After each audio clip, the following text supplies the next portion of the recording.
तो ये भारत पाकिस्तान बांग्लादेशियों को मिला दें तो करीबन करीबन 50 करोड़ मुस्लिम लोग हैं यहाँ पे रहते हैं। ये कहां से आए? इतने मुस्लिम तो अरब में भी नहीं है, मिडिल ईस्ट में इतने मुस्लिम नहीं है। इस देश में पारसी भी आए, बुद्ध हैं, राजपूत हैं, सिख हैं, बहुत कौमें हैं, ये क्यों नहीं हो गए 50 करोड़? इस क्वेश्चन का क्या आंसर है? फिर एक दलाल टाइप के जो लोग हैं उन्होंने एक नया नैरेटिव स्टार्ट किया। ये पिछले 25-30 साल से ज्यादा जोर पकड़ा इस नैरेटिव ने, 20-25 साल से, कि ये प्यार से कन्वर्ट हो गए। ये हिंदू ही थे, प्यार से कन्वर्ट हो गए। वेरी गुड, वाह। ये कहा गया सूफी संत आते थे, दरवेश फकीर वकीर आते थे और लोग प्यार से कन्वर्ट हो गए। मैं आपको एक एग्जांपल देता हूं। जैसे हमारा एक बहुत बड़ा देश था, ऐसे एक बहुत बड़ा देश था पर्शिया। वहां पारसी रहते थे और वो कलाओं में, ट्रेड में, एजुकेशन में बहुत ऊपर देश था। उसकी वो पूरी सिविलाइजेशन बहुत हाई पे थी। ये मिडिल एजेस की बात है। मुस्लिम्स का अटैक हुआ, करीबन 25-30 साल में एक भी पारसी जिंदा नहीं बचा। सारे देश छोड़ के भाग गए, मर गए, लूट, हत्या, बलात्कार। और 25-30 साल में एक नया इस्लामिक मुल्क बन गया। बाद में जिस मुल्क का नाम पड़ा ईरान। सारे पर्शियंस कहां गए? कुछ भाग के तो हिंदुस्तान भी आ गए थे। वो प्यार से कन्वर्ट हो गए। ऐसा प्यार इस दुनिया ने कई बार देखा है। अफ्रीका में, एशिया में ऐसा प्यार 25-30 कंट्रीज ने बर्दाश्त किया है और वो 25-30 कंट्री टोटल इस्लामिक बन गए। और लेटेस्ट कश्मीर, जब वहां से 3 लाख 4 लाख हिंदू भगाए गए तो वो प्यार से भागे वहां से और पूरा कश्मीर इस्लामिक हो गया। Make no mistake, it's a caliphate. जो बगदादी करता है खलीफा जो अपना साम्राज्य बनाता है जहां सिर्फ मुस्लिम होते हैं और अगर गैर मुस्लिम है तो उन्हें डिम्मी बन के रहना पड़ेगा, खत्म होकर रहना पड़ेगा। वो कैलिफेट है इस्लाम की। इस वक्त कश्मीर में, हिंदुस्तान में कैलिफेट है। 1921 में मालाबार में दंगा हुआ था, वहां भी कैलिफेट बनाने की कोशिश की गई थी। कुछ 50,000 या 1 लाख हिंदुओं को बाहर निकाल दिया था वहां से, फोर्स्ड कन्वर्जन किया था। तो तब नहीं बना पाए, लेकिन आज कश्मीर में कैलिफेट है। ध्यान रखिएगा, ये आपकी गुलदस्ता और कश्मीरियत, जमहूरियत, इंसानियत सबके बीच में एक कैलिफेट बन गई। लेकिन आप कहते हैं कुछ हुआ ही नहीं है। और जब ये 3-4 लाख हिंदू वहां से भगाए गए 1 महीने के अंदर, तब कॉन्स्टिट्यूशन सो रहा था, इंटेलेक्चुअल सेमिनार कर रहे थे, गंगा जमनी तहजीब पे सेमिनार कर रहे थे और इस तरह की तमाम रोजा इफ्तार की दावतें चल रही थी। Happy, everybody was happy. और जो पूरी तरह इस्लामिक नहीं बना, उसके टुकड़े हुए, जैसे हिंदुस्तान के टुकड़े हुए, सूडान के टुकड़े हुए, और आपकी और हमारी जिंदगी में, हमारे लाइफ टाइम में स्वीडन के टुकड़े होंगे। आज से 15-20 साल के अंदर स्वीडन टूट जाएगा। ये एक प्रोसेस है जो पूरी दुनिया में चल रहा है। आप या तो बहुत भोले हैं, देखते ही नहीं, या आप इतने मूर्ख हैं कि दुनिया में क्या हो रहा है आपने कभी देखा ही नहीं, या आप झूठे हैं, या आप दलाल हैं।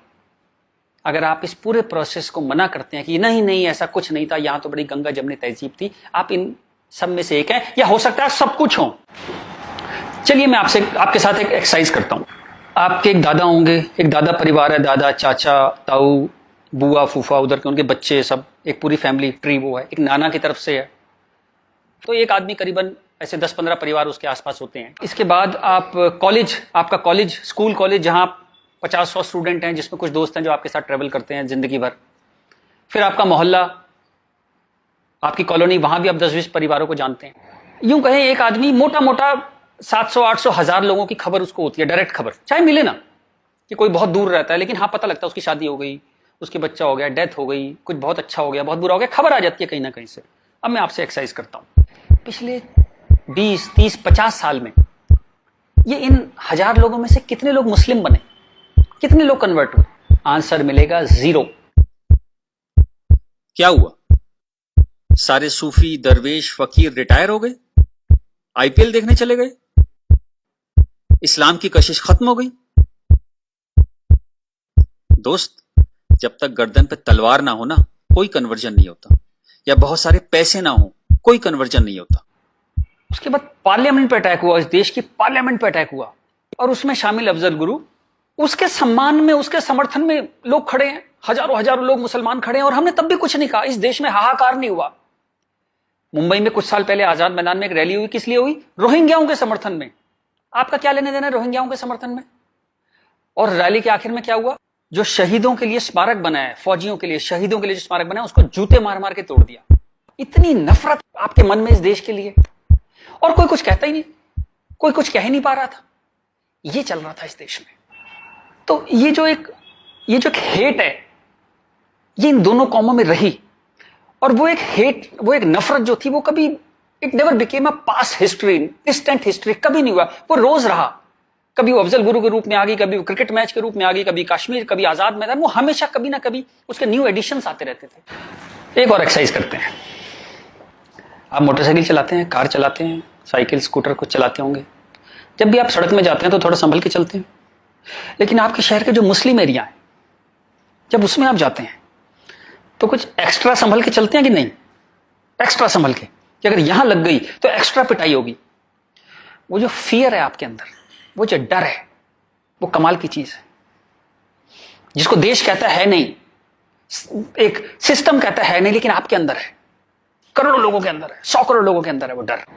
और एक आखिरी एक्सरसाइज, जब भी आपको कोई ज्ञान बांटता हुआ आदमी मिले, सेकुलर मिले, इंटेलेक्चुअल मिले, गंगा जमनी तहजीब वाला आदमी मिले, सब बराबर हैं, सब धर्म है, तो उसको कहिएगा चलिए एक पेज पे लिखते हैं, गीता, बाइबल, कुरान सब एक जैसे हैं, जीसस, राम, कृष्ण, पैगंबर मोहम्मद सब एक जैसे हैं, ना कोई छोटा ना कोई बड़ा, सब प्यारे इंसान है, सब बढ़िया हैं, सब बराबर हैं। एक पेज पे लिख के उसे बोली जरा 2-4 मुस्लिम से साइन करा के ला। ऐसी ची की आवाज आएगी उस इंटेलेक्चुअल की, आपके पास जिंदगी में दोबारा नहीं आएगा। वो एक मुसलमान के साइन नहीं करा सकता इस बात पे। ये सारा ड्रामा हमारे लिए है ये। तो